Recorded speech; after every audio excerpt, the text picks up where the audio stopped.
नमस्कार दोस्तों, मेरा नाम रमेश है और मैं मध्य प्रदेश के एक छोटे से गांव का रहने वाला हूं। आज मैं आप लोगों को जो कहानी सुनाने जा रहा हूं वो मेरी लाइफ की एक बहुत ही भयंकर और डरावनी घटना के बारे में है। और सच बता रहा हूं, जब वो सब मेरे साथ हुआ था ना, तो मेरी फटकर हाथ में आ गई, क्योंकि वो जो कुछ भी हुआ था वो सच में इतना ज्यादा डरावना था जिसकी मैंने कभी कल्पना भी नहीं की थी। लेकिन अब मेरे साथ ऐसा क्या हुआ था जिसकी वजह से मैं इतना ज्यादा डर गया था, तो इसके बारे में तो आपकी स्टोरी में आगे चलकर पता चल जाएगा, क्योंकि आज की ये स्टोरी उसी भयानक हादसे के बारे में है। दरअसल ये कोई 17-18 साल पहले की बात है। उस वक्त मैं 12-13 साल का था और उस टाइम पर हमारा जो गांव था वो छोटा जरूर था लेकिन बहुत प्यारा था। चारों तरफ खेत थे, बीच में मिट्टी की पगडंडियां और पश्चिम की तरफ घना जंगल था। दिन में वो जंगल हमें बच्चों के लिए खेल का मैदान लगता, लेकिन रात में वही जगह डर का दूसरा नाम बन जाती थी। हम लड़के तो दिन में वहां आम तोड़ने, लकड़ियां बटोरने और पगडंडी पर दौड़ लगाने चले जाते, लेकिन अंधेरा होते ही घर की चौखट पार करने में भी डर लगता था। उस साल सावन का महीना था, आसमान में बादलों की कतारें लगी हुई थी, खेतों में हरियाली छाई हुई थी और घर घर में त्योहारों की चहल पहल थी। ऐसे में एक दिन खुशखबरी आई कि भोलाराम के घर बेटा हुआ है। गांव में जैसे बाढ़ सी खुशी दौड़ गई। ऐसा नहीं था कि भोलाराम के कोई बच्चे नहीं थे, उनके 2 बच्चे पहले से ही थे, लेकिन गांव के सरल जीवन में किसी के यहाँ खुशी होना एक त्योहार की तरह होता है, जिससे पूरे गांव में हलचल मच जाती है। भोला भैया के यहाँ भी लोगों की भीड़ लगने लगी, औरतें बधाई गाने लगी, बच्चे इधर उधर दौड़कर खबर फैलाने लगे, अरे भोलाराम के घर नन्हा बाबू आया है। शाम होते होते भोलाराम के घर भीड़ लग गई। आंगन में बड़ी बूढ़ी औरतें ढोलक बजाकर गीत गा रही थीं। ढोलक की थाप के साथ तालियां और औरतों की हंसी से पूरा माहौल खुशनुमा हो उठा था। नाच गाना जी भरकर हुआ था। हम बच्चे भी वहां खड़े होकर तमाशा देख रहे थे। मुझे याद है, चाची लोग मजाक में एक दूसरे को ताने दे रही थी, देखो सुमित्रा, अब तुम भी देर मत करो, 1-2 बच्चे कर ही डालो। सुमित्रा शर्मा कर बोली, जी अभी 2-4 साल तो रहने ही दीजिए, अभी भैया के घर की दावत खा लीजिए, फिर दूसरी जगह के बारे में सोचिए। इस पर चाची बोली, खैर भोला को भगवान ने सोने का टुकड़ा दिया है। यह सुनकर सबने इस बात का समर्थन किया। बहुत देर तक दावत चली। फिर रात को लगभग 9 बजे के आसपास औरतों में शगुन देने की रस्म शुरू हुई। गांव की महिलाएं बारी बारी से आकर बच्चे के पास बैठती, माथे पर काजल का टीका लगाती और उसके सिर पर हाथ फेर कर रुपये, पैसे, मिठाई या कपड़े रख देती। ये रस्म हर घर में होती थी और बच्चों को खास तौर पर पसंद थी, क्योंकि मिठाई हम भी चुपके से खा लेते थे। बच्चे की माँ यानी भाभी ममता थकी हुई लेकिन खुश थी। वो बिस्तर पर लेटी हुई मुस्कुरा रही थी और पास में छोटा सा लकड़ी का पाट रखा था, जिस पर मोटा सा कंबल लपेटकर बच्चा सुलाया गया था। ढोलक गीत की गूंज के बीच औरतें लगातार आ जा रही थीं। मैं और मेरा सबसे अच्छा दोस्त हरिया भी भीड़ के पीछे खड़े होकर देख रहे थे। हरिया धीरे से मेरे कान में बोला, चल शगुन में मिलने वाली मिठाई उठा लेते हैं। मैं हंस पड़ा और बोला, अरे चुप, सबके सामने मार खाएगा क्या?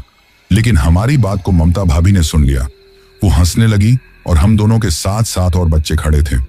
उनको सबको बुलाकर मिठाई बांटी। करीब आधा घंटा बीता होगा, तभी भाभी ममता ने बगल में हाथ बढ़ाकर बच्चे को उठाने की कोशिश की, पर जैसे ही उसने कंबल खोला उसका चेहरा पीला पड़ गया। उसकी आंखें फैल गईं, होंठ कांपने लगे और वो घबराई हुई आवाज में बोली, अरे ये कहां गया? पास बैठी औरत ने घबराकर पूछा, क्या हुआ बहू? भाभी का गला बैठा हुआ था। वो बोली, बच्चा नहीं है यहाँ। ये सुनते ही कमरे में खुसफुसाहट ही और फिर शोर मच गया। औरतें कंबल उठाकर बिस्तर के नीचे आसपास सब जगह देखने लगी। किसी ने कहा, अरे शायद दूध पिलाने के लिए कोई ले गया होगा। पर अगले ही पल आंगन से आवाज आई, नहीं, दूध पिलाने का जिम्मा ममता भाभी का ही था, कोई भी बच्चे को नहीं ले गया। किसी ने कहा, बिल्ली भी ले जा सकती है। तुरंत थी कोने टांड अलमारी, हर जगह ढूंढा जाने लगा, पर कुछ भी पता नहीं लगा। भीड़ अचानक शांत हो गई। ढोलक बजाना बंद कर दिया गया। अब वहां ममता भाभी की सिसकियां सुनाई दे रही थी। भोलाराम भैया अंदर दौड़े आए और पूछने लगे, क्या हुआ? जब उन्हें बताया गया तो उन्होंने तुरंत घर का दरवाजा देखा। वो अंदर से बंद था, खिड़कियां भी अंदर से बंद थीं, सब में कुंडी लगी थी। काका की आवाज गुस्से और डर से कांप रही थी। यह कैसे हो सकता है? गांव के लोग दरवाजे से झांक कर देखने लगे। औरतें बच्चे की मां को संभालने लगी, लेकिन उसका रोना बढ़ता जा रहा था। हाय मेरा लाल, कोई मेरे लाल को ले गया। कुछ लोग दौड़कर आंगन से बाहर गए। गली में और फिर पास पड़ोस में खोज शुरू हुई, पर कहीं कोई निशान नहीं था। गांव के बुजुर्ग आपस में फुसफुसाने लगे। एक बूढ़ी अम्मा ने धीमे से कहा, यह इंसान का काम नहीं है। दूसरी बोली, रात को किसी ने पायल की छन छन सुनी थी और जंगल की तरफ से रोने की आवाज आई थी। यह सुनकर मेरा गला सूख गया। बचपन से सुनी गई जंगल वाली डायन की कहानियां दिमाग में घूमने लगी। कहते थे वो औरत के भेष में आती है, बच्चे को गोद में उठाकर ले जाती हैं और वे फिर कभी वापस नहीं मिलते। लेकिन उस रात तो घर के चारों तरफ लोग थे। फिर कैसे के गई? मैं अपने पिताजी के पास जाकर चुपचाप खड़ा हो गया। उन्होंने मेरी पीठ पर हाथ रखा और मुझसे कहा, रात में बाहर मत निकलना। आधी रात तक पूरे गांव में कोहराम मचा रहा। पुरुष लोग अलाव जलाकर पहरा देने लगे। औरतें बच्चों को गोद में दबोच कर बैठ गईं। ममता भाभी के आंगन से रोने की आवाजें दूर दूर तक सुनाई दे रही थीं, लेकिन मेरे कानों में सबसे ज्यादा वो एक बात गूंज रही थी। रात को पायल की छन छन सुनी थी। जंगल की तरफ से रोने की आवाज आई थी। भोला राम के घर से बच्चे के गायब होने की खबर जैसे तूफान की तरह पूरे गांव में फैल गई। गली गली औरतें अपनी चुनरी संभालते हुए दौड़ पड़ी। मर्द लाठियां पकड़कर इधर उधर देखने लगे। गांव का माहौल अचानक बदल गया। कुछ देर पहले ढोलक गीत की आवाजें आ रही थी, अब हर तरफ घबराहट और मायूसी थी। ममता भाभी को औरतें संभाल रही थी, लेकिन उसका रोना थमने का नाम नहीं ले रहा था। वो बार बार कंबल की तरफ देखती, जैसे यकीन नहीं कर पा रही हो कि बच्चा सच में वहां नहीं है। एक बुजुर्ग अम्मा ने कहा, अरे बहू, तू घबराना मत, मिल जाएगा तेरा लाल। लेकिन उनकी अपनी आवाज भी कांप रही थी। गांव के मर्द तुरंत खोज में निकल पड़े। काका के आंगन से गली के कोने तक, कुएं के पास, यहां तक कि बाड़ के पीछे भी देखा गया। 2-4 नौजवानों ने मशालें जलाई और जंगल की तरफ भी बढ़ गए। हम बच्चे उनके पीछे पीछे दौड़े, लेकिन पिताजी ने मेरी बांह पकड़कर रोक लिया। कह दिया ना, घर में रहा, ये बच्चों का खेल नहीं है। जंगल के किनारे तक गए लोगों में मेरा चचेरा भाई मुकेश भी था। वो लौटा तो उसका चेहरा पीला था और पसीने से भीगा हुआ था। उसने चौपाल में खड़े मर्दों से धीमे स्वर में कहा। कीचड़ में औरत के उल्टे पैरों के निशान थे। ये सुनते ही चौपाल पर बैठे बुजुर्ग चुप हो गए। कुछ ने भौहें चढ़ा ली, कुछ ने एक दूसरे की तरफ देखा। उल्टे पांव का मतलब गांव की पुरानी कहानियों के मुताबिक वो डायन भी हो सकती थी। लच्छू काका ने हंसते हुए कहा, अरे छोड़ो भी, ऐसे ही डर फैलाते हो। उल्टे पांव तो मैं भी बना दूं। देखो, उन्होंने मिट्टी पर उल्टे पैर के निशान बना दिए। कुछ बच्चे हंसने लगे, लेकिन बुजुर्गों की आंखों में हंसी नहीं थी। रतन बाबा ने गंभीर आवाज में कहा, मजाक मत करो लच्छू, ये मामला मजाक का नहीं है। शाम ढलते ही हर घर में दरवाजे बंद होने लगे। औरतें बच्चों को गोद में लेकर चुपचाप कमरे में बैठी रहीं, मानो डर रही हों कि अगर बच्चा आंखों से ओझल हुआ तो गायब हो जाएगा। गांव के मर्दों ने तय किया कि आज रात कोई नहीं सोएगा, सब पहरा देंगे। मेरे पिताजी भी लाठी लेकर आंगन में बैठ गए। मैं उनके पास ही बैठा था, लेकिन मेरी नजरें बार बार अंधेरे में जंगल की तरफ जा रही थीं। रात जैसे जैसे गहरी होती गई, हवा में ठंडक और अजीब सी खामोशी घुलने लगी। बस अलाव में जलती लकड़ियों की छट छट और कहीं दूर से झींगुर की आवाज आ रही थी। तभी मुझे हल्की सी आवाज सुनाई दी, जैसे कोई धीरे धीरे रो रहा हो। रोने के साथ पायल की बहुत हल्की छन छन भी सुनाई दे रही थी। मैंने पिताजी की तरफ देखा, उनके चेहरे पर भी चिंता थी। उन्होंने लाठी को कसकर पकड़ा और बिना मेरी तरफ देखे कहा, अंदर जाओ रमेश, दरवाजा बंद कर लो। मैं बिना कुछ कहे अंदर चला गया, लेकिन नींद आंखों से कोसों दूर थी। पायल और रोने की वो आवाज मैं भूल ही नहीं पा रहा था। मैं मन ही मन सोच रहा था, क्या सच में गांव की पुरानी कहानियां सच हैं? सुबह होते ही चौपाल पर भीड़ लग गई। कुछ लोग कसम खा रहे थे कि उन्होंने रात में सफेद कपड़ों में एक औरत को जंगल के किनारे खड़े देखा था। एक ने कहा, उसके बाल खुले थे और चेहरा दिखता ही नहीं था, बस अंधेरा सा था। दूसरे ने कहा, अरे नहीं, वो तो हवा का खेल था, डर के मारे तुम्हें भ्रम हो गया। लेकिन उसी वक्त रतन बाबा ने सबको शांत कर दिया। वे बोले, कान खोलकर सुन लो सब, ये इंसान का काम नहीं है। जो भी हैं पुरानी आत्मा हैं। औरत के भेष में घर में आती हैं और बच्चों को उठा ले जाती हैं। यहां भी ये किसी औरत के भेष में आई और बच्चे को ले गई। ये बात सुनकर मुझे इतना डर लगा कि मुझे घर से बाहर निकलने में भी दहशत होती थी। बचपन में सुनी गई जंगल वाली डायन की कहानियां आंखों के आगे घूमने लगी। हम बच्चे जहां पहले शाम तक खेतों में खेलते थे, अब सूरज ढलते ही घर के आंगन में सिमट जाते थे और रात में पेशाब जाने तक के लिए माँ या बाप को साथ ले जाना पड़ता था। लेकिन ये डर यही नहीं रुकने वाला था। भोलाराम के बच्चे का कोई पता नहीं चला और पूरे गांव का डर अभी ताजा ही था कि खबर आई कि गांव में अगले ही हफ्ते एक और बच्चा पैदा होने वाला था। भोलाराम के बच्चे के गायब होने के बाद पूरा गांव डरा हुआ था। पता नहीं कितनी बातें और कितनी कहानियां इस घटना के साथ जोड़ दी गई थी। जब कोई किसी से बात करता तो अपनी तरफ से एक नई कहानी सुना देता, कुछ भी हो। लेकिन भोलाराम के यहाँ तो मातम पसर गया था। इसी बीच में खबर आई कि गांव के शंकरलाल के यहाँ भी बच्चा होने वाला है। ये सुनकर लोग खुश होने की बजाय डर गए। औरतें आपस में कहने लगी, भोलाराम के यहाँ तो तब भी पहले से बच्चे थे, लेकिन शंकरलाल के यहाँ तो ये अभी पहला बच्चा है। ये सही सलामत रहे, इसे कुछ ना हो, वरना बहुत बुरा होगा। पता नहीं इस गांव पर किस मनहूस की छाया पड़ गई। अब की बार तो कुछ करना पड़ेगा, वरना ये डायन गांव के सारे बच्चे ले जाएगी। शाम को चौपाल में पंचायत बैठी। लोगों ने तय किया कि इस बार बच्चा पैदा होते ही उसकी रखवाली के लिए कुछ उपाय करना चाहिए। पंचायत में बुजुर्गों ने बताया कि पहले जब कोई ऐसी घटनाएं होती थीं, तब ओझा को बुलाया जाता था। उन पुराने ओझाओं में भैरव ओझा का नाम दूर दूर तक है। उसी को बुलवा लिया जाए, वो चौकसी करेगा, तंत्र मंत्र करेगा, फिर डायन फटक तक नहीं सकेगी। सबकी सहमति पाकर गांव के दो नौजवान महेंद्र और बुधराम रातों रात पड़ोस के कस्बे से नामी ओझा भैरव बाबा को लेकर आ गए। भैरव बाबा लंबा चौड़ा आदमी था। वो सफेद धोती पहने हुए था, काले कुर्ते पर ताबीज लटकाए हुए था और उसके हाथ में त्रिशूल था। उसकी आंखें लाल लाल थीं और दाढ़ी में हल्की सी सफेदी थी। गांव में आते ही उसने ऊंची आवाज में कहा, जहां भैरव बाबा खड़े वहां भूत प्रेत भागे। गांव के लोग थोड़ी हिम्मत पा गए, लेकिन उनके चेहरों पर चिंता साफ थी। बाबा को सीधे शंकरलाल के घर ले जाया गया। उधर शंकरलाल का आंगन सूना था। इस बार शंकरलाल के यहाँ कोई भी औरत नहीं आई थी, क्योंकि उन्हें पता था कि उनकी आड़ में कोई भी औरत आ सकती है। इसीलिए शंकरलाल के यहाँ उसके अपने घर के लोग थे, जिससे कि अच्छी तरीके से सबकी पहचान हो जाए और भीड़ का कोई फायदा ना उठा सके। माहौल में पहले जैसी मस्ती नहीं थी। हर किसी की नजर बार बार दरवाजे और खिड़की की तरफ जा रही थी, मानो डर हो कि कहीं बाहर से कुछ आ ना जाए। रात के करीब 11 बजे बच्चे के रोने की आवाज आई। सबके चेहरे पर एक पल के लिए खुशी चमकी, लेकिन अगले ही पल डर ने फिर कब्जा कर लिया। बच्चे को साफ करके सफेद कपड़े में लपेटा गया और ओझा ने तुरंत उसके पास नींबू मिर्च, ताबीज और राख रख दी। भैरव बाबा ने ढेर सारे मंत्र पढ़े, कमरे में धूप और अगरबत्ती जलाई और त्रिशूल दीवार के पास गाड़ दिया। फिर ऊंची आवाज में बोला, जिसकी नजर इस बच्चे पर है उसका सर्वनाश हो। गांव के लोग बाहर खड़े होकर सुन रहे थे।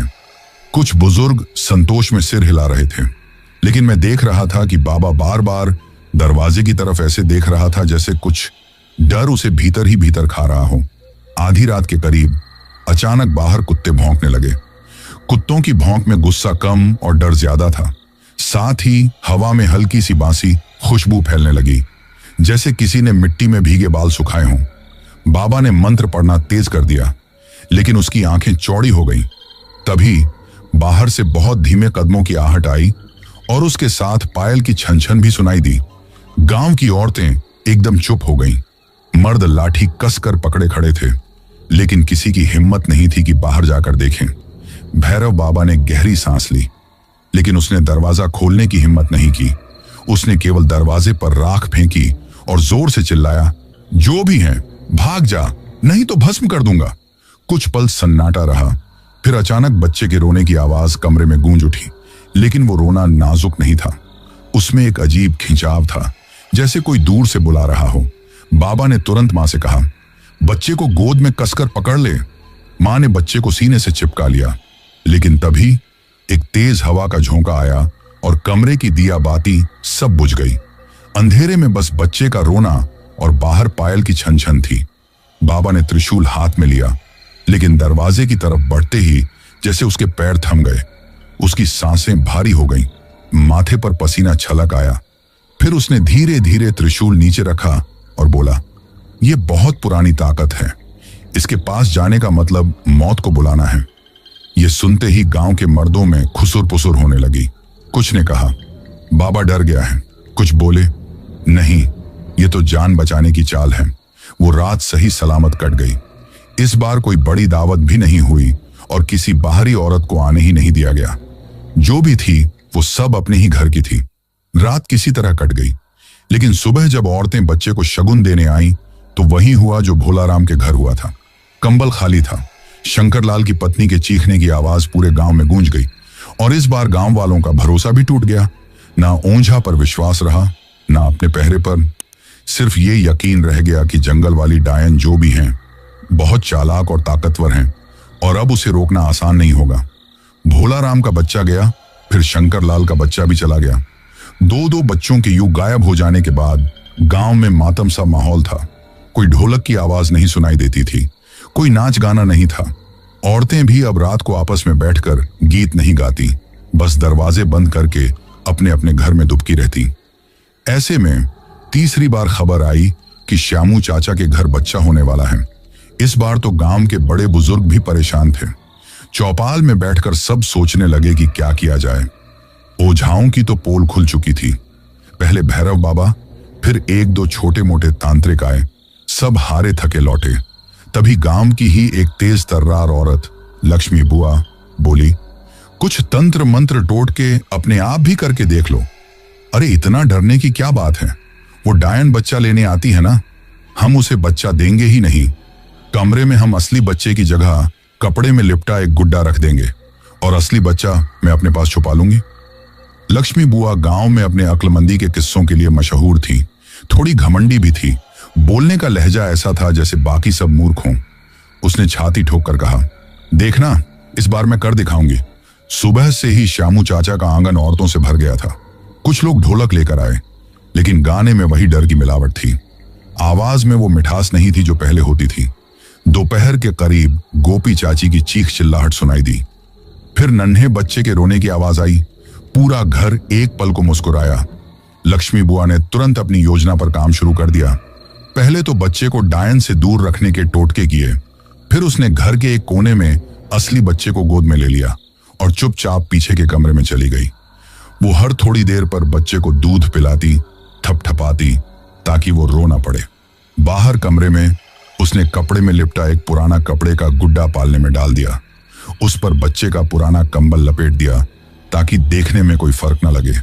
गांव की औरतें आकर वही गुड्डा देख देख कर शगुन देती रही, मिठाई रखती रही। जैसे ही आधी रात बीती, बाहर कुत्ते भौंकने लगे। वो वही भौंक थी जो पहले बच्चों के गायब होने से पहले सुनाई देती थी, जो तेज, बेचैन और डर से भरी हुई होती थी। धीमे धीमे कदमों की आहट और पायल की छन छन सुनाई दी। अंदर बैठी औरतों के चेहरों का रंग उड़ गया, लेकिन लक्ष्मी बुआ ने अंदर से ठाका लगाया, आ जा, देख मैं तुझे कैसे मूर्ख बनाती हूं। अचानक दरवाजे पर जैसे किसी ने बहुत धीरे से धक्का मारा। कमरे की दिया बाती अपने आप बुझ गई। अंधेरे में बस पायल की आवाज और फिर कंबल हिलने की हल्की सी सरसराहट सुनाई दी। कुछ सेकंड बाद दरवाजा अपने आप बंद हो गया। लक्ष्मी बुआ ने झांक कर देखा, पालना खाली था। उसने मन ही मन सोचा, फंस गई रे डायन। सुबह जब सूरज निकला तो लक्ष्मी बुआ नहाकर सज धज कर आंगन में आई। सबके सामने बच्चे को गोदी में उठाकर बोली, देखा मेरा तरीका काम कर गया। ये देखकर गांव वाले खुश हो गए। श्यामू चाचा ने मिठाई बांटी। ढोलक फिर से बजने लगी। कई औरतों ने तो लक्ष्मी बुआ को गले लगाकर कहा, तू तो गांव की राखी है, तेरी अक्लमंदी सलामत रहे। लेकिन उसी शाम जब सब खुशियां मना रहे थे तो लक्ष्मी बुआ अपने घर लौटी। शाम के धुंधलके में उसने महसूस किया कि कोई पीछे पीछे चल रहा है। जब उसने मुड़कर देखा तो कोई नहीं था, पर पायल की धीमी धीमी आवाज उसके कान में गूंज रही थी। रात को जब सब सो गए, अचानक लक्ष्मी बुआ के घर से चीख सुनाई दी। जब सब लोग दौड़े तो देखा कि लक्ष्मी बुआ के गले पर गहरे नाखूनों के निशान थे, जैसे किसी ने खींच कर दबाया हो। उसकी आंखें फटी हुई थीं और चेहरा नीला पड़ चुका था। वो मर चुकी थी और बच्चे का हाल भी अच्छा नहीं था। लक्ष्मी बुआ की मौत के अगले ही दिन श्यामू चाचा का बच्चा अचानक बीमार पड़ गया। उसे एकदम से तेज बुखार चढ़ आया। उसकी सांस फूलने लगी और आंखें उलटने लगी। श्यामू चाचा डॉक्टर के पास लेकर भागे। डॉक्टर ने भली भांति जांच करके दवा दी, लेकिन दवा ने कोई फायदा नहीं किया। फिर गांव के वैद्य, ऊंजा, दवाई कुछ भी काम नहीं आया। चौथे दिन बच्चे ने भी दम तोड़ दिया। गांव पर जैसे फिर मातम छा गया। लोगों ने तय किया ये डायन सिर्फ चालाक ही नहीं बल्कि बदला लेने वाली भी हैं। अब सबने एक नई तरकीब सोचने की ठानी। बुजुर्ग बोले, हम मिलकर पहरा देंगे और इस बार बच्चा एकदम बीच आंगन में रखा जाएगा। चारों तरफ लोग पहरा देंगे, लेकिन भीतर ही भीतर हर कोई जानता था जंगल वाली के सामने इंसानी चालें शायद बेकार ही साबित होंगी। गांव में मनहूसियत पसर गई थी। हर कोई परेशान था, हर कोई चिंता में था, लेकिन किसी के बस में कुछ भी नहीं था। डायन ने टहलका मचा रखा था। बरसात का मौसम था, लेकिन उस हफ्ते पानी नहीं बरसा था। गांव के किनारे जंगल की तरफ वाले खेत में एक पुराना ट्यूबवेल था। दिन में वहां जाना तो ठीक, लेकिन रात को वहां जाने के बारे में कोई सोच भी नहीं सकता था। पर उसी रात रामदीन के खेत को पानी लगाना जरूरी था। उसने अपने भतीजे कल्लू और मोहन को बुलाया और कहा, देखो, आधी रात में पानी छोड़ना पड़ेगा, वरना फसल सूख जाएगी। जल्दी जाओ और काम निपटा कर लौट आओ। दोनों लड़के हिम्मत करके खेत की ओर चल पड़े। रास्ते में इतना घना अंधेरा था और ऊपर से बादल भी छाए हुए थे और बस झींगुरों की आवाज ही सुनाई दे रही थी। कल्लू ने ट्यूबवेल चालू किया। मोटर की घर्र घर्र आवाज गूंजने लगी। तभी कल्लू ने देखा कि ट्यूबवेल के पास मोटर की पाइप के पीछे एक सफेद साया खड़ा है। उसका चेहरा दिख नहीं रहा था, बस लंबे बाल हवा में उड़ रहे थे। मोहन बोला, कल्लू, ये कौन है? यहां तो कोई नहीं था। दोनों ने सोचा शायद कोई और किसान होगा, लेकिन अचानक वो साया धीरे धीरे उनकी तरफ बढ़ने लगा। जब चेहरा साफ दिखा तो दोनों की रूह कांप गई। वो वही औरत थी जिसे लोगों ने जंगल में कई बार देखा था। वो सफेद कपड़े पहने हुए थी, उसकी लाल चमकती आंखें थीं और उल्टे पैर थे।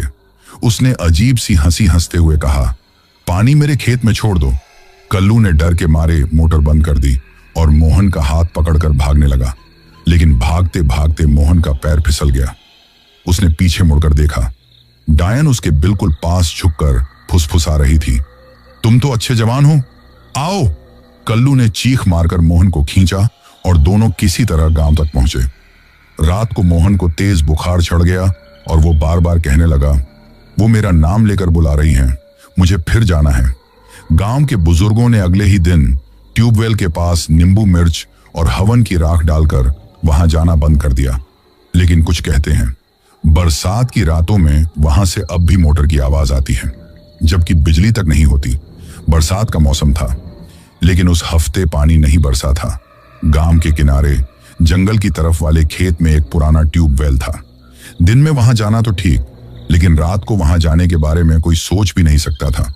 पर उसी रात रामदीन के खेत को पानी लगाना जरूरी था। उसने अपने भतीजे कल्लू और मोहन को बुलाया और कहा, देखो, आधी रात में पानी छोड़ना पड़ेगा, वरना फसल सूख जाएगी। जल्दी जाओ और काम निपटा कर लौट आओ। दोनों लड़के हिम्मत करके खेत की ओर चल पड़े। रास्ते में इतना घना अंधेरा था और ऊपर से बादल भी छाए हुए थे और बस झींगुरों की आवाज ही सुनाई दे रही थी। कल्लू ने ट्यूबवेल चालू किया। मोटर की घर्र घर्र आवाज गूंजने लगी। तभी कल्लू ने देखा कि ट्यूबवेल के पास मोटर की पाइप के पीछे एक सफेद साया खड़ा है। उसका चेहरा दिख नहीं रहा था, बस लंबे बाल हवा में उड़ रहे थे। मोहन बोला, कल्लू, ये कौन है? यहां तो कोई नहीं था। दोनों ने सोचा शायद कोई और किसान होगा, लेकिन अचानक वो साया धीरे धीरे उनकी तरफ बढ़ने लगा। जब चेहरा साफ दिखा तो दोनों की रूह कांप गई। वो वही औरत थी जिसे लोगों ने जंगल में कई बार देखा था। वो सफेद कपड़े पहने हुए थी, उसकी लाल चमकती आंखें थीं और उल्टे पैर थे। उसने अजीब सी हंसी हंसते हुए कहा, पानी मेरे खेत में छोड़ दो। कल्लू ने डर के मारे मोटर बंद कर दी और मोहन का हाथ पकड़कर भागने लगा, लेकिन भागते भागते मोहन का पैर फिसल गया। उसने पीछे मुड़कर देखा। डायन उसके बिल्कुल पास झुककर फुसफुसा रही थी, तुम तो अच्छे जवान हो, आओ। कल्लू ने चीख मारकर मोहन को खींचा और दोनों किसी तरह गांव तक पहुंचे। रात को मोहन को तेज बुखार चढ़ गया और वो बार बार कहने लगा, वो मेरा नाम लेकर बुला रही हैं, मुझे फिर जाना है। गांव के बुजुर्गों ने अगले ही दिन ट्यूबवेल के पास नींबू मिर्च और हवन की राख डालकर वहां जाना बंद कर दिया। लेकिन कुछ कहते हैं बरसात की रातों में वहां से अब भी मोटर की आवाज आती है, जबकि बिजली तक नहीं होती। बरसात का मौसम था, लेकिन उस हफ्ते पानी नहीं बरसा था। गांव के किनारे जंगल की तरफ वाले खेत में एक पुराना ट्यूबवेल था। दिन में वहां जाना तो ठीक, लेकिन रात को वहां जाने के बारे में कोई सोच भी नहीं सकता था। पर उसी रात रामदीन के खेत को पानी लगाना जरूरी था। उसने अपने भतीजे कल्लू और मोहन को बुलाया और कहा, देखो, आधी रात में पानी छोड़ना पड़ेगा, वरना फसल सूख जाएगी। जल्दी जाओ और काम निपटा कर लौट आओ। दोनों लड़के हिम्मत करके खेत की ओर चल पड़े। रास्ते में इतना घना अंधेरा था और ऊपर से बादल भी छाए हुए थे और बस झींगुरों की आवाज ही सुनाई दे रही थी। कल्लू ने ट्यूबवेल चालू किया। मोटर की घर घर आवाज गूंजने लगी। तभी कल्लू ने देखा कि ट्यूबवेल के पास मोटर की पाइप के पीछे एक सफेद साया खड़ा है। उसका चेहरा दिख नहीं रहा था, बस लंबे बाल हवा में उड़ रहे थे। मोहन बोला, कल्लू, ये कौन है? यहां तो कोई नहीं था। दोनों ने सोचा शायद कोई और किसान होगा, लेकिन अचानक वो साया धीरे धीरे उनकी तरफ बढ़ने लगा। जब चेहरा साफ दिखा तो दोनों की रूह कांप गई। वो वही औरत थी जिसे लोगों ने जंगल में कई बार देखा था। वो सफेद कपड़े पहने हुए थी, उसकी लाल चमकती आंखें थीं और उल्टे पैर थे। उसने अजीब सी हंसी हंसते हुए कहा, पानी मेरे खेत में छोड़ दो। कल्लू ने डर के मारे मोटर बंद कर दी और मोहन का हाथ पकड़कर भागने लगा, लेकिन भागते भागते मोहन का पैर फिसल गया। उसने पीछे मुड़कर देखा। डायन उसके बिल्कुल पास झुककर फुसफुसा रही थी, तुम तो अच्छे जवान हो, आओ। कल्लू ने चीख मारकर मोहन को खींचा और दोनों किसी तरह गांव तक पहुंचे। रात को मोहन को तेज बुखार चढ़ गया और वो बार बार कहने लगा, वो मेरा नाम लेकर बुला रही हैं, मुझे फिर जाना है। गांव के बुजुर्गों ने अगले ही दिन ट्यूबवेल के पास नींबू मिर्च और हवन की राख डालकर वहां जाना बंद कर दिया। लेकिन कुछ कहते हैं बरसात की रातों में वहां से अब भी मोटर की आवाज आती है, जबकि बिजली तक नहीं होती। बरसात की ही बात है। सावन की पहली तेज बरसात हुई। बिजली चमक रही थी, बादल गरज रहे थे और कच्चे रास्तों पर पानी बह रहा था। गांव की सीमा पर एक बैलगाड़ी कीचड़ में फंस गई। गाड़ी वाला परेशान होकर बैलों को हाँक रहा था, मगर बैलगाड़ी निकल ही नहीं पा रही थी। ऐसे ही शाम हो गई, लेकिन कोई मदद करने वाला नहीं मिला। तभी उसे पीछे से किसी ने पुकारा, भैया जरा मदद कर दो, मेरा घर यहीं पास में है। गाड़ी वाले ने मुड़कर देखा। एक औरत पूरी तरह भीगी हुई खड़ी थी। उसके सफेद कपड़े उसके शरीर से चिपके हुए थे और लंबे बालों से पानी टपक रहा था। गाड़ी वाले ने डरते डरते पूछा, बहन जी, इस वक्त आप यहां क्या कर रही हैं? औरत ने मुस्कुराकर कहा, अरे मैं तो यही रहती हूं, बस थोड़ा सामान लेकर आई थी। आप छोड़ दो, मैं आपकी बैलगाड़ी कीचड़ से निकाल देती हूं। और उसने इतनी भारी बैलगाड़ी पलक झपकते ही निकाल दी। उसे गाड़ी वाला डर गया, लेकिन वो उसे बैठाकर गांव की तरफ चल पड़ा। लेकिन जैसे ही बैलगाड़ी उस पुराने पीपल के पेड़ के पास पहुंची, बैल बेकाबू होकर रुक गए। गाड़ी वाला उतरा और बैलों को संभालने लगा। तभी उसे पीछे से फुसफुसाहट सुनाई दी, क्या तुम्हें मेरा घर पहचान में नहीं आया? उसने मुड़कर देखा, औरत के पैर उल्टे थे। फिर गाड़ी वाले की चीख गांव तक सुनाई दी। लोग टॉर्च लेकर पहुंचे, लेकिन वहां सिर्फ बैलगाड़ी थी और उसके नीचे ताजा खून का बड़ा धब्बा था। पीपल के ऊपर एक पल के लिए किसी ने एक सफेद साया झूलते हुए देखा, फिर वो गायब हो गया। गांव के बुजुर्ग फिर कहने लगे, हमने कहा था ऐसे श्राप कभी पूरी तरह खत्म नहीं होते। ऐसे ही माहौल में एक दिन खबर मिली कि यहां नाटक कंपनी आने को है। ये सुनते हैं गांव में खुशी की लहर दौड़ गई। बच्चे तो मारे खुशी के फूले नहीं समा रहे थे। गांव में मेले ठेले साल में कई बार लगते थे, लेकिन नाटक कंपनी का आना अलग ही उत्साह भर देता था। जब खबर सुन ली तो फिर नाटक कंपनी के आने का इंतजार होने लगा। अक्सर लोग एक दूसरे से पूछते कि कब आएगी नाटक कंपनी, तो लोग बताते कि अभी 15 दिन हैं। अब ये इंतजार भी बहुत भारी लग रहा था। मैं तो एक एक दिन गिन रहा था। आखिरकार वो दिन आ ही गया। सुबह से ही बच्चे चिल्ला चिल्ला कर बताने लगे, अरे आज रात चौपाल पर नाटक होगा, नाटक कंपनी आई है, पूरे ट्रक भर के कपड़े और साजो सामान लाए हैं। शाम होते होते चौपाल पर हलचल मच गई। दूर दूर से औरतें लाल पीली साड़ियों में, मर्द धोती कुर्ता पहनकर, बच्चे हाथ में गुब्बारे और भुने चने लेकर पहुंचने लगे। ऊंची जगह पर रोशनी का इंतजाम किया गया था और बीच में बांस बल्ली का ऊंचा मंच बना था जिस पर रंग बिरंगे पर्दे टंगे थे। मेरा पूरा खानदान वहां पहुंच गया। मैं अपने पिताजी, चाचा, चाची और अपने बड़े भाई के साथ वहां आगे की जगह घेर कर बैठ गया था। मंच के बगल में ही जोकर खड़ा था।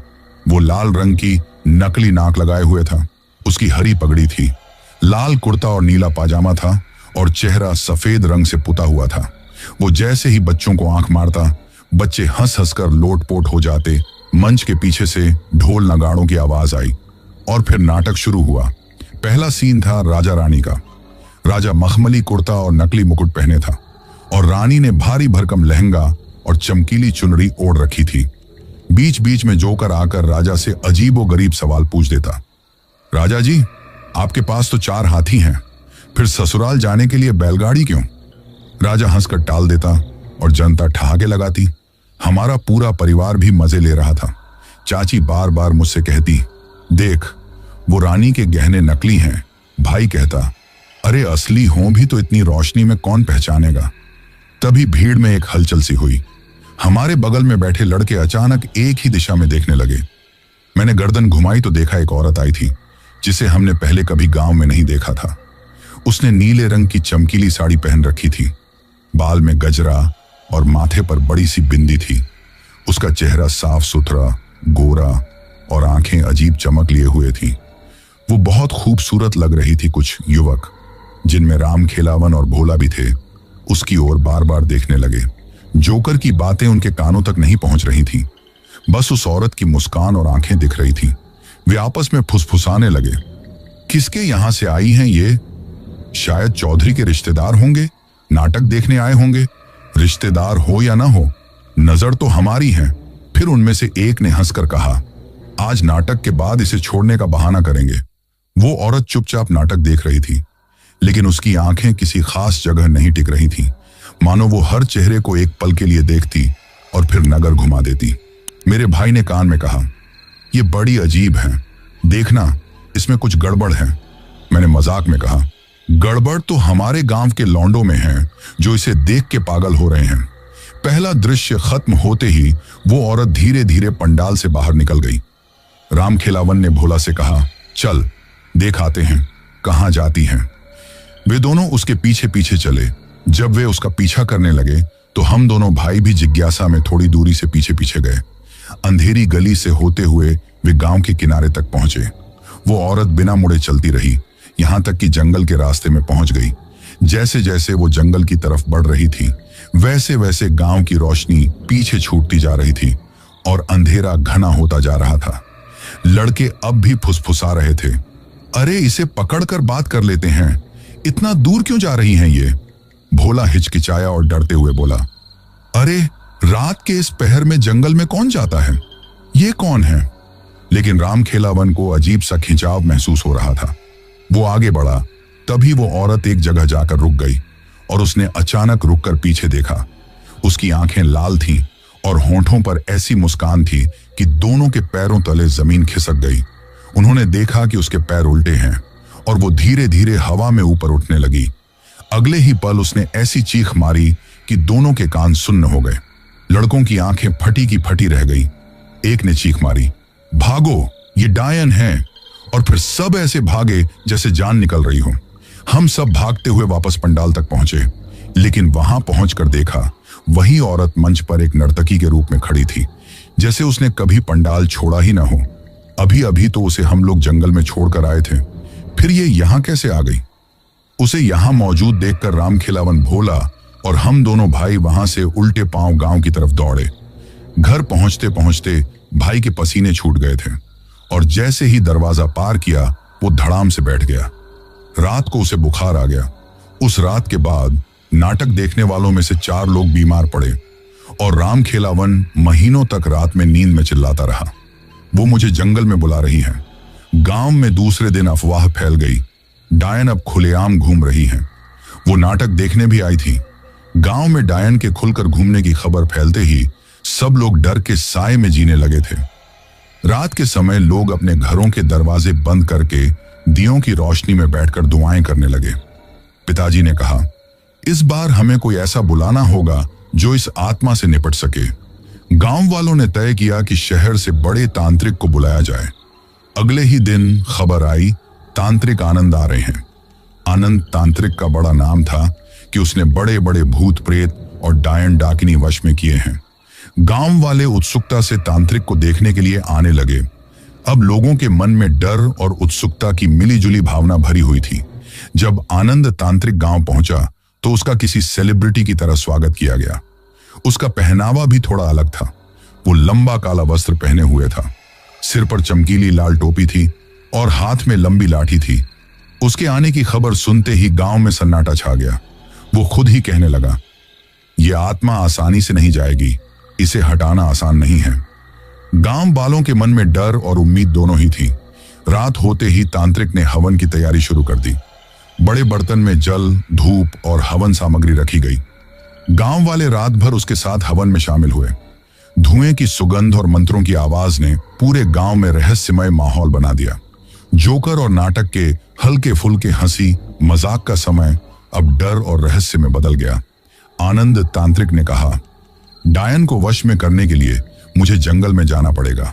यह सुनकर चारों तरफ सन्नाटा छा गया, लेकिन सब लोग उससे पीछा छुड़ाने के लिए बेचैन थे। इसलिए सब ने एक सुर से कहा, आपको जो ठीक लगे वैसा ही काम कीजिए, हमें तो बस डायन से छुटकारा चाहिए। आनंद ने जंगल की तरफ रुख किया। वो डायन को बड़ी शिद्दत से ढूंढता रहा, लेकिन वो कहीं नहीं मिली। आखिरकार वो थक हार कर एक जगह बैठ गया। वो पूरी रात भर दिखाई नहीं दी। दूसरे दिन सुबह फिर उसने जंगल में ढूंढने का फैसला किया। काफी देर तक उसने डायन की खोजबीन की। तब तक काफी दिन चढ़ आया था। धूप भी तेज हो गई थी। वो सुस्ताने के लिए एक पेड़ की जड़ पर बैठ गया। अब उसे तेज प्यास लग रही थी। जब नहीं रहा गया तो वो उठा और आसपास पानी की तलाश करने लगा। जैसे ही वो आगे बढ़ा, अचानक उसे बड़ी सुंदर औरत दिखाई दी जो पानी की गगरी को कमर पर रखकर लिए जा रही थी। उसका रूप देखकर आनंद तांत्रिक समझ गया कि ये वही है जिसका गांव वाले जिक्र कर रहे थे कि वो नाटक देखने आती थी। ये बिल्कुल वैसी ही थी। उसकी साड़ी सितारों से टंकी हुई थी जो धूप पड़ने से झिलमिला रही थी, खूब चमक रही थी। बालों का गजरा हवा में हिल रहा था। उसकी आंखें सीधे आनंद की आंखों में मिली। तांत्रिक आनंद को एक अजीब सा झटका लगा, जैसे उसकी पूरी चेतना उस औरत के सम्मोहन में फंस गई हो। उसने बड़ी मीठी आवाज में पूछा, प्यास लगी है, पानी पियोगे?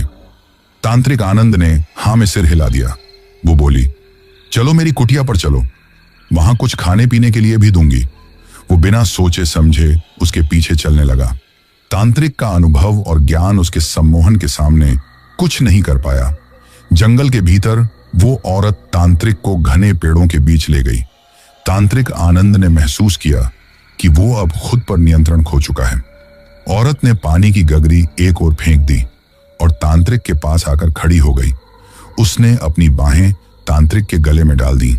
धीरे धीरे उसके हाथ तांत्रिक आनंद के गले तक फिसल आए।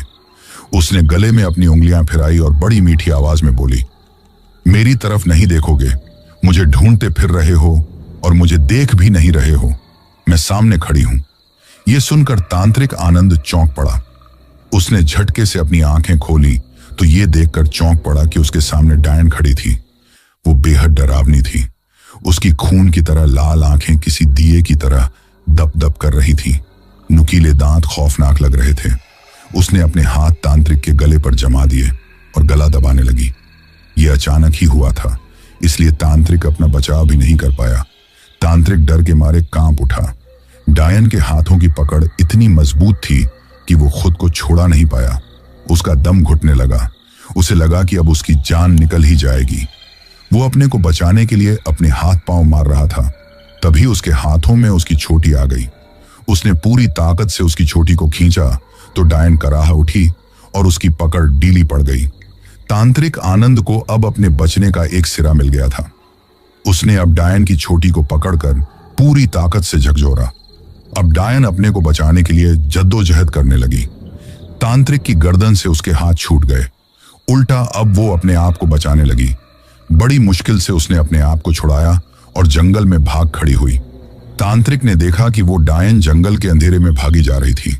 उसके पैर उल्टे थे। उसकी मुस्कान की तरह उसका कराहना भी बहुत डरावना था। तांत्रिक ने अपना गला सहलाते हुए ठंडी सांस ली कि आज तो साफ बच गए। इसका सामना करना आसान नहीं है। इसके पीछे बहुत गहरी कहानी है। वो जंगल से बाहर आया और गांव वालों को सच सच बताया। तांत्रिक का कहना था कि डायन की शक्ति सिर्फ डर और रहस्य से नहीं आती। उसके पीछे एक पुराना श्राप, गहरी तंत्र साधना और उस आत्मा का अतीत है जिसे जानने के बिना उसे रोक पाना संभव नहीं। गांव वाले डर के साए में रह गए और तांत्रिक ने हवन की अगली तैयारी शुरू कर दी। तांत्रिक की पहली झलक ने गांव वालों को यह समझा दिया कि अब सिर्फ डर से नहीं बल्कि समझ और रणनीति से ही डायन को रोका जा सकता है। अब उनके मन में सवाल था, क्या तांत्रिक डायन को पकड़ पाएगा या जंगल की इस डरावनी रहस्यपूर्ण आत्मा का खेल अभी शुरू ही हुआ है। गांव में तांत्रिक के आने और जंगल में उसके पहले टकराव के बाद माहौल और भी भारी हो गया था। हर घर में रात होते ही दिए जलने लगे और बच्चे अपनी माओं के आंचल में छिपने लगे। गांव के बुजुर्ग चौपाल पर बैठकर घबराई आवाज में बातें करते, ये तांत्रिक भी अगर हार गया तो हम बचेंगे कैसे। तांत्रिक ने अगली सुबह पूरे गांव को बुलाया। उसकी आवाज में कठोरता थी। अब वक्त आ गया है कि हम डरकर नहीं बल्कि मिलकर इसका सामना करें। आज रात इसे पकड़ना ही होगा, वरना ये और ताकतवर हो जाएगी। गांव के सबसे मजबूत 12 आदमी अपने अपने घर से लाठियां, रस्सियां और मोटी लोहे की जंजीर लेकर आए। तांत्रिक ने जंगल के उस हिस्से में जाल बिछाने की योजना बनाई जहां वो डायन सबसे ज्यादा देखी गई थी। वो जगह गांव से आधा कोस दूर थी, जहां पेड़ों के बीच काई जमी थी और हवा में हमेशा ठंडक रहती थी। शाम ढलते ही गांव में अजीब सी खामोशी फैल गई। कुत्ते भी भौंकना बंद कर चुके थे और चांद बादलों के पीछे छिपा हुआ था। तांत्रिक काले वस्त्र पहनकर और माथे पर सिंदूर का बड़ा टीका लगाकर अपने साथ तांबे की घंटी और एक लंबा त्रिशूल लेकर आया। गांव के लोग उसके पीछे पीछे चल रहे थे, मानो किसी युद्ध पर जा रहे हों। जंगल में पहुंचकर उन्होंने एक खुली जगह चुनी। चारों ओर रस्सियां बांध दी गई और बीच में लोहे की बड़ी जंजीर और मोटा जाल बिछा दिया गया। तांत्रिक ने जमीन पर मंत्र लिखे और उसके चारों तरफ दीपक जला दिए। उसने कहा, यह सिर्फ जाल नहीं, मंत्रों का घेरा है। अग्रवाह इसमें फंसी तो निकल नहीं पाएगी। आधी रात होते होते जंगल की हवा बदल गई। पेड़ों की टहनियां खुद ब खुद हिलने लगी और अचानक ठंडी हवा के साथ सिसकियों की आवाज आने लगी। गांव के एक आदमी ने डर से तांत्रिक के कान में कहा, यह वही आवाज है। तभी धुंध के बीच से सफेद साड़ी में एक परछाई उभरी। धीरे धीरे वो औरत करीब आई। उसके बाल बिखरे हुए थे और आंखें लाल थीं, मानो भीतर से जल रही हों। हर कदम पर उसके उल्टे पांव मिट्टी में निशान छोड़ रहे थे। गांव के 2 लोग कांपते हाथों से रस्सी कसने लगे। जैसे ही वो औरत मंत्रों के घेरे में दाखिल हुई, तांत्रिक ने जोर से घंटी बजाई और मंत्र फेंका। औरत ने एक कान फाड़ू चीख मारी। गांव के मर्दों ने एक साथ जाल खींचा और लोहे की जंजीर उसकी कमर और हाथों में कस दी। वो छटपटाने लगी, जैसे 100 आदमियों की ताकत एक साथ उसके शरीर में हो। उसकी आंखों से लाल लाल बूंदें टपकने लगी, जो जमीन पर पड़ते ही काले धुएं में बदल जाती। बाल हवा में ऐसे उड़ रहे थे जैसे किसी तूफान में हो। वो कभी जमीन पर लौटती, कभी जंजीर खींचकर किसी को अपनी ओर खींचने की कोशिश करती। गांव की औरतें दूर से ये सब देख रही थीं और डर के मारे अपने बच्चों को ओढ़नी में छिपा रही थी। कोई भी बच्चा रोने की हिम्मत नहीं कर पा रहा था, मानो उनकी मासूम आत्मा भी उस डर को महसूस कर रही हो। तांत्रिक ने अपने त्रिशूल को उसके सामने गाड़ दिया और आंखें बंद कर तेज मंत्रोच्चारण करने लगा। उसके माथे से पसीना टपक रहा था, पर आवाज में एक दृढ़ता थी। कुछ ही मिनटों में उस डायन की हरकतें धीमी होने लगी। उसका चेहरा अब थका हुआ दिखने लगा। वो भारी सांसें ले रही थी, मानो कोई अदृश्य बोझ उसके ऊपर रख दिया गया हो। तांत्रिक ने मंत्र पूरा किया और आंखें खोलकर कहा, अब ये अपनी कहानी सुनाएगी और हमें बताएगी कि ये गांव इसकी पकड़ में क्यों है। गांव वाले हिम्मत करके थोड़ा पास आए, लेकिन फिर भी दूरी बनाए रखी। डायन ने तांत्रिक की ओर घूरते हुए एक धीमी फटी हुई आवाज में कहा, तुम सुनना चाहते हो तो सुनो। मेरी कहानी खून और धोखे से शुरू होती है। उसकी आंखों में फिर वही लाल चमक उभरी और सबके दिल में एक साथ डर और जिज्ञासा जागी। गांव वालों को अब पहली बार लग रहा था कि वो इस खौफनाक रहस्य के सच के बिल्कुल करीब हैं। अब डायन के बारे में सब पता चलेगा। चांदनी रात थी, मगर जंगल के उस हिस्से में जहां तांत्रिक ने डायन को जंजीरों में कैद किया था, वहां अंधेरा जैसे और भी घना हो गया था।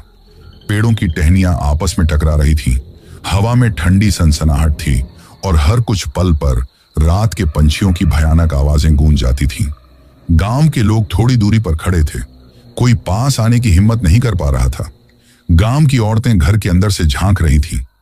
कई ने बच्चों को खाट के नीचे या ओटले के पीछे छुपा रखा था। कोई पास आने की हिम्मत नहीं कर रहा था। मैं और मेरा बड़ा भाई भी भीड़ में थे। दिल इतना जोर जोर से धड़क रहा था कि कान में बस धक धक सुनाई दे रहा था। हम बचपन से इस डायन की कहानियां सुनते आए थे, लेकिन आज पहली बार उसे इतने पास देख रहे थे। तांत्रिक अपने मंत्रोच्चार में मग्न था, पर उसकी आंखें उस कैद औरत पर टिकी थी। तांत्रिक ने अपनी लकड़ी की माला को मरोड़ा और गंभीर आवाज में कहा, आज ये खुद अपना सच बोलेगी। जो बातें सालों से इसने अपने अंदर दबा रखी हैं, वो आज निकलेंगी। तांत्रिक ने अग्निकुंड के पास बैठकर मंत्र पढ़ना शुरू किया। धुएं में घी और जड़ी बूटियों की गंध फैल गई। मंत्रों की आवाज बढ़ती गई और अचानक डायन ने एक जोर का चीख मारी, इतनी जोर से कि पास का पीपल का पेड़ भी कांप गया। वो हांफते हुए बोली, तुम लोग मेरा सच जानना चाहते हो? सुनो मेरी कहानी, सुनो उस औरत की दास्तान जो तुम लोगों की तरह हंसती बोलती थी और जिसे तुम लोगों ने मिलकर मारा। तभी तांत्रिक ने कड़क आवाज में कहा, अब सच बोलो, कौन हो तुम? क्यों इस गांव के मासूम बच्चों का खून पीती हो? वो औरत धीमे से मुस्कुराई। उसकी मुस्कान में ऐसा दर्द और नफरत मिली हुई थी जिसे देखकर आदमी समझ नहीं पा रहा था कि ये हंसी है या रोना। फिर उसकी आवाज आई, तुम लोग मुझे डायन कहते हो, पर कभी सोचा है मैं डायन बनी क्यों? मैं भी तुम्हारी तरह इंसान थी, पत्नी थी, बहू थी और एक उम्मीद में जी रही थी कि मेरा भी घर खुशियों से भर जाएगा। लेकिन मेरे अपने ही लोगों ने मुझे जिंदा रहते हुए मार डाला। गांव वालों ने एक दूसरे को देखा। हवा में खामोशी और भारी हो गई। डायन ने आंखें बंद की और अपने अतीत में लौट गई।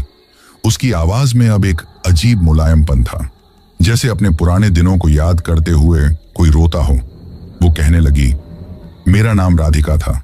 मैं यहीं से 4 कोस दूर एक छोटे से टोले में ब्याह कर आई थी। पति हरिदास खेतों में काम करता था, सीधा सादा आदमी था। हमारे पास ज्यादा जमीन नहीं थी, लेकिन 2 वक्त का गुजारा ठीक हो जाता था। सास बूढ़ी थी मगर तेज तर्रार थी और जेठ जेठानी का घर हमारे आंगन से लगा हुआ था। गांव में सबसे बड़ा सवाल यही था कि बच्चा कब होगा। शादी के 2 साल बीत गए, लेकिन मेरी कोख खाली रही। हर त्योहार, हर शादी ब्याह में औरतें ताना मारती, अरे राधिका, तेरी गोद कब भरेगी? पहले मैं हंसकर टाल देती थी, लेकिन अंदर से हर ताना मेरे दिल को छील देता था। 5वें साल आखिर भगवान ने मेरी सुन ली। मैं मां बनने वाली थी। उस वक्त मेरे और हरिदास के चेहरे पर जो चमक थी वो मैंने कभी नहीं देखी थी। गांव की औरतें बधाई देने आईं। सास ने भी पहली बार मेरे लिए अपने हाथ से खीर बनाई।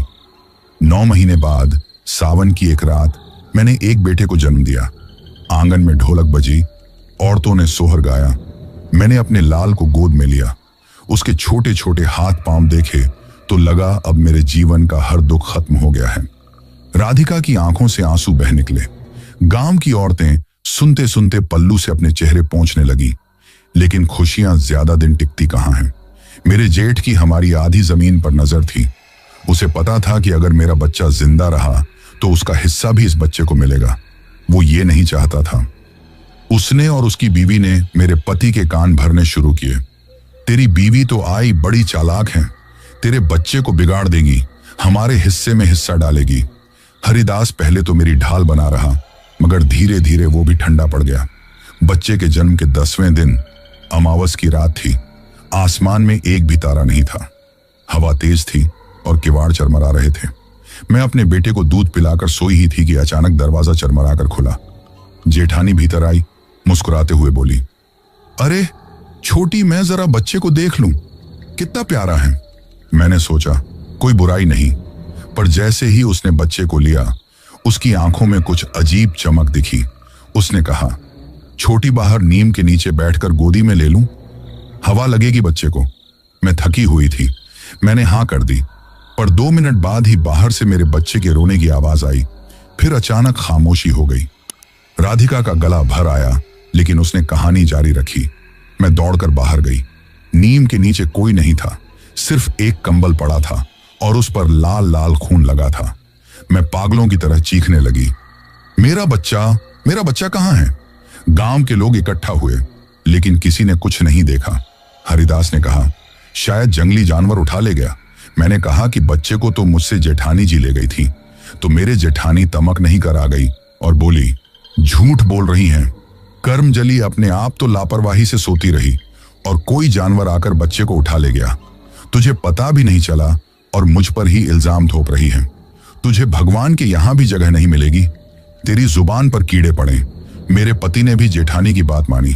मैं चिल्ला चिल्ला कर कहती रही कि जेठानी ने मेरे बच्चे को मारा है, पर मेरे दिल को पता था ये जानवर का काम नहीं था, ये इंसानों का किया हुआ काम था। अगले दिन जेठानी ने मुझे दूध में जहर दे दिया। मैं तड़पती रही और वे दोनों, मेरे पति और जेठानी, खड़े देखते रहे।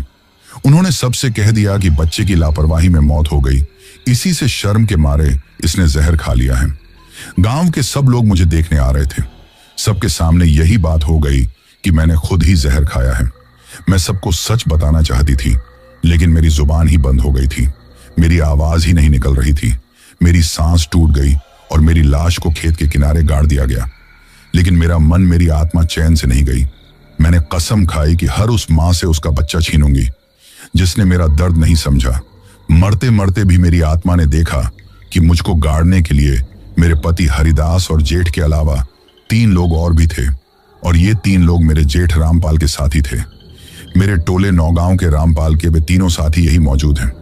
मैंने अपनी तंत्र शक्ति से बहुत कुछ पता लगा लिया है, वो भी मैं अभी बताऊंगी, पर पहले मैं अपनी बात सुना दूं। मेरी आंखें बंद हुई और जब खुली तो मैं अंधेरे जंगल में थी। सामने एक बूढ़ी औरत खड़ी थी। उसकी कमर झुकी हुई थी, बाल सफेद थे और आंखों में अजीब सी नीली रोशनी थी। उसने कहा, राधिका, मैं इस जंगल की डायन हूं। पूरा इलाका मेरे कहर से आज तक थर थर कांपता आया है। मेरी उम्र तो अब हो चुकी। मैं किसी आत्मा की तलाश में थी, तो अब तू आ गई है। तू अब इंसान नहीं रही। राधिका, तेरी आत्मा में वो आग है जो बदला ले सकती है। उसने मुझे मंत्र सिखाए, ताकत दी और शाप भी कि अगर तू अपना बदला नहीं लेगी तो तू खुद ही खत्म हो जाएगी। और उसी दिन से मैं इस रूप में आ गई। डायन की आंखों से अब खून के आंसू बह रहे थे। गांव वाले सहमे हुए थे।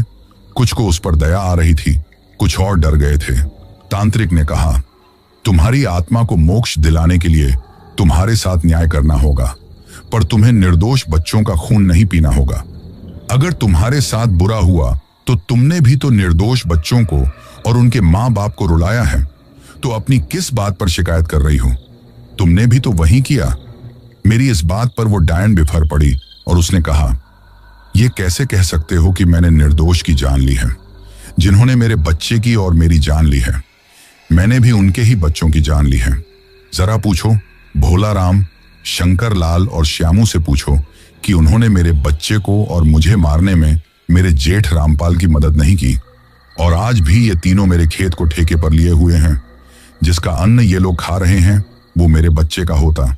4 कोस दूर मेरा टोला है, पर मेरे खेत और इन तीनों के खेत पास पास ही हैं। कह दो इन लोगों से कि सबके सामने आकर कह दें कि इन लोगों ने क्या किया है। अब सबकी निगाहें भीड़ की तरफ घूम गई।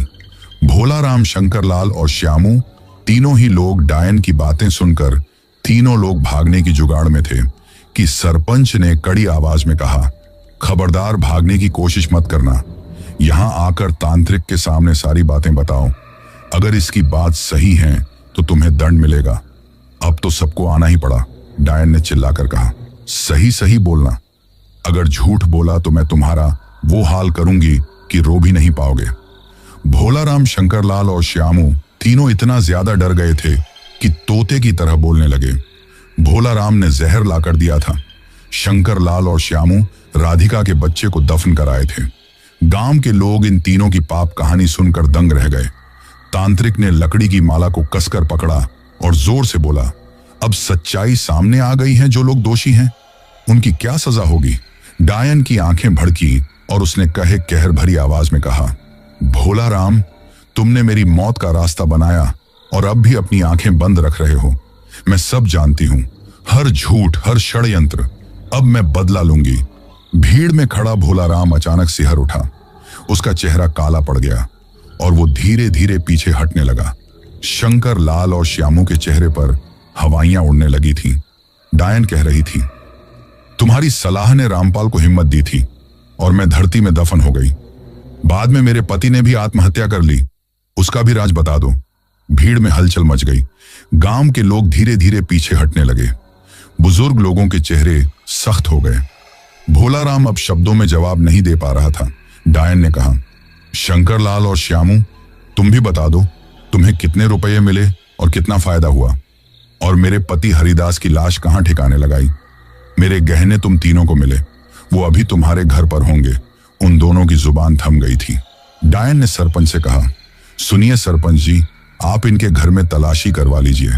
मैं अपने गहने बता रही हूं, कौन कौन से हैं और उनके डिजाइन बता रही हूं। मेरे गहने इन तीनों ने बांट लिए हैं और मेरे पति हरदास को भी ठिकाने लगा दिया है। उन्हें इन तीनों ने और मेरे जेठ ने नदी में धकेल दिया है।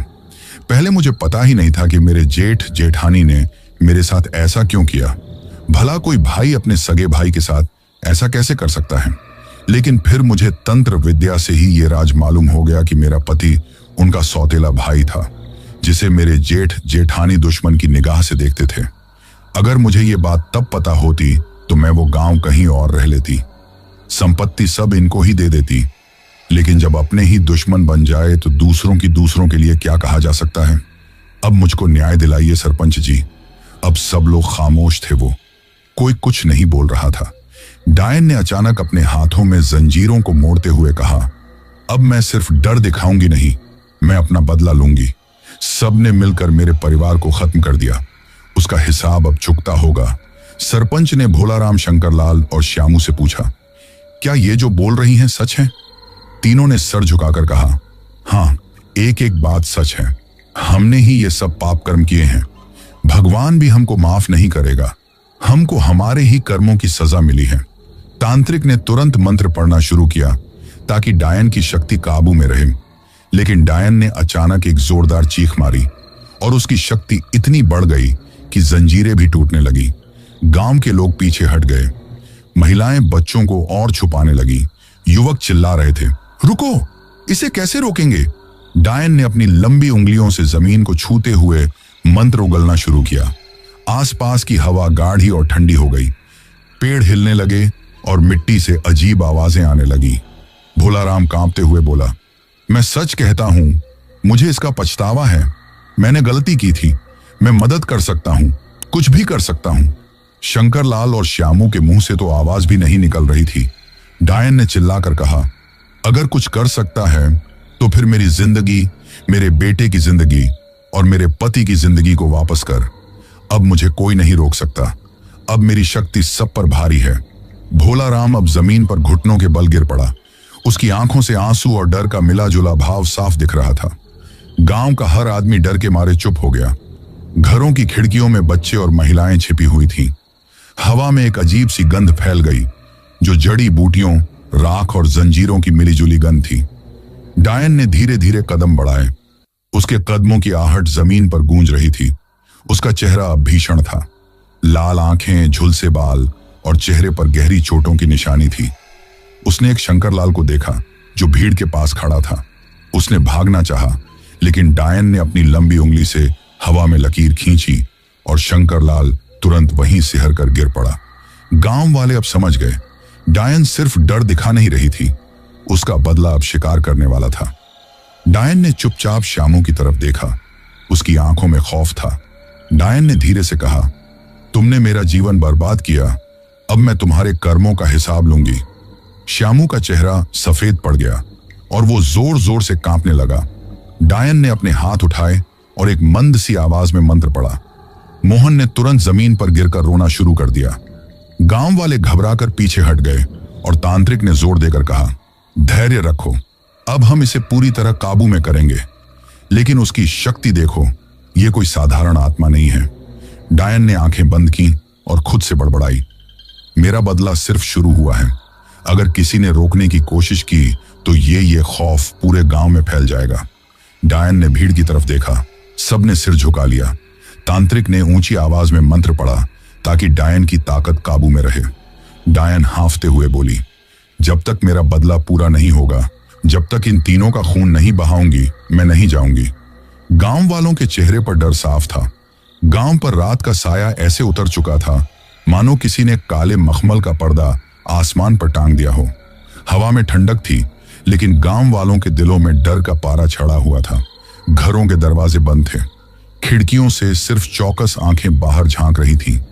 गांव के बीचों बीच पीपल के पेड़ के नीचे तांत्रिक अपने आखिरी हवन की तैयारी कर रहा था। अग्नि की लौ तेज थी और चारों तरफ पीली संतरी रोशनी कांप रही थी। मंत्रों की गूंज ने माहौल को और भी रहस्यमय बना दिया था। तांत्रिक ने भीड़ की ओर देखा और भारी आवाज में बोला, आज की रात या तो ये आत्मा जाएगी या फिर हम सब। गांव वाले घबरा गए, कुछ पीछे हटने लगे, लेकिन तांत्रिक के चेले ने कहा, कोई घर मत जाओ, अगर ये हवन अधूरा रहा तो ये डायन पूरे गांव को खा जाएगी। डायन ने सबसे पहले भोलाराम को देखा।